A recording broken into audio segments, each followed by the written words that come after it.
security breaches have changed a lot over the past 20 years or so. Because the attacks and threats have become really different. So if we go back to the 90s, even about 10 years ago, the threats out there were basically nothing more than an infected attachment to an email which can download either a virus or a Trojan to your PC. Today the threats have become really dynamic with multiple vectors. So today an antivirus by itself is really not enough. And the way cyber criminals are approaching their target victims has multiple vectors.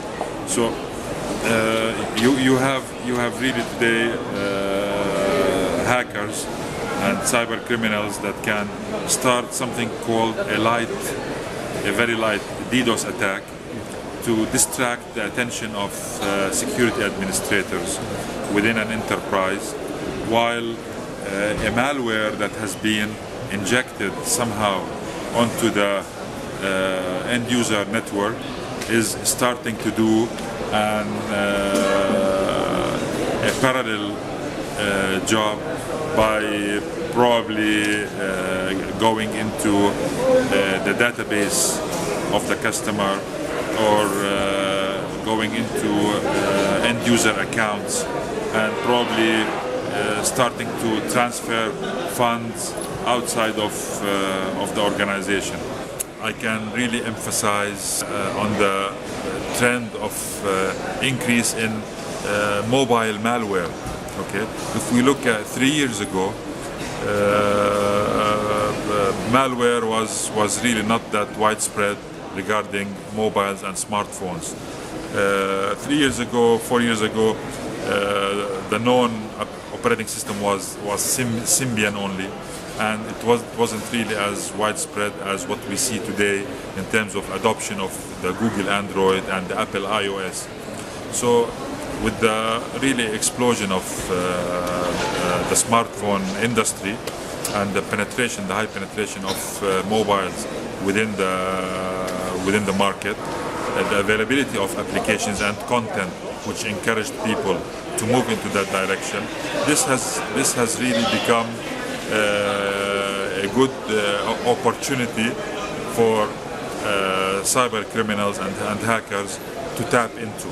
So today we see that malwares on smartphones is increasing, and this is becoming a concern for security administrators, especially when you talk about, for example, BYOD, bring your own device model, which is being adopted by enterprises worldwide and also here in the Middle East. So you have BYOD becoming more and more acceptable by decision makers to be adopted, and you have users, especially Generation Y, young users who are smartphone and tablet PCs addicted, let me call it this way, bringing their own devices into the enterprise and using them for both personal and business matters. So as a security administrator, you have to make sure that this smartphone or iPad or any tablet PC that you take outside of the premises will abide by the security policies that you have on your premises. Because if you are using that piece of device in an airport or on a metro or even at home or on a coffee shop, and these security policies are not enforced, that means you will be able to get access of infected and malicious websites which can download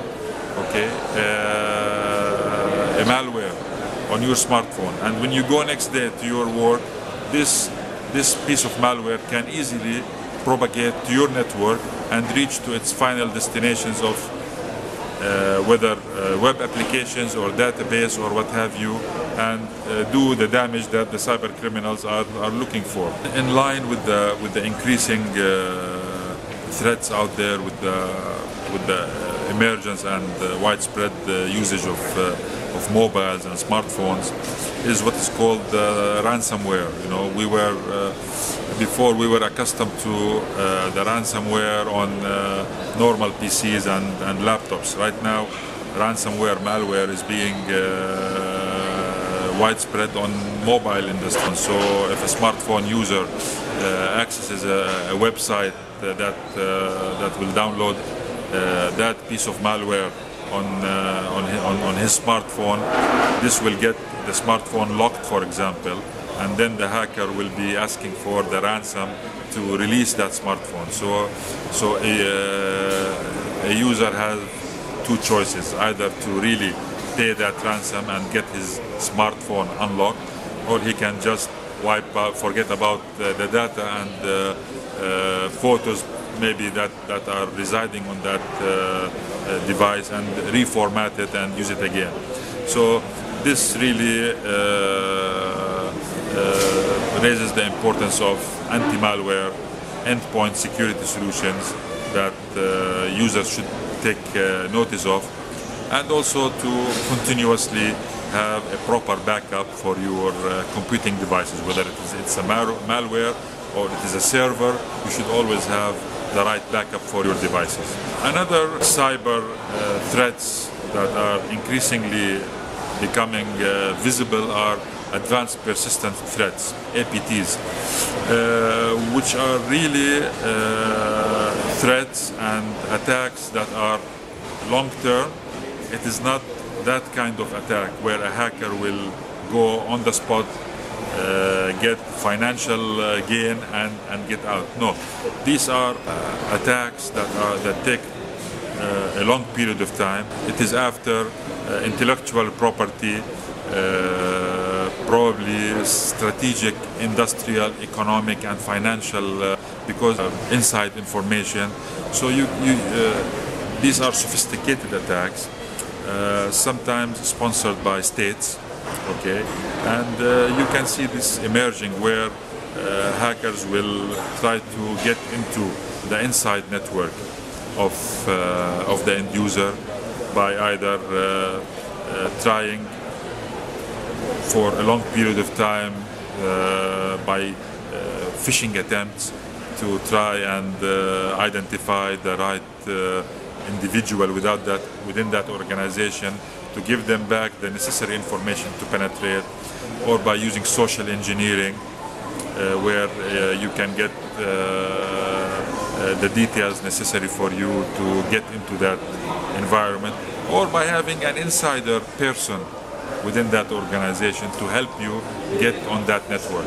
And once you get into the network, you start accessing all the resources that are there to eventually find your ultimate goal, which can be a design for a certain industrial piece of machinery, or it can be a military information, or it can be a financial information, of which the political, strategic or financial gain will be only availed after months of really trying to reach there by the cyber criminals.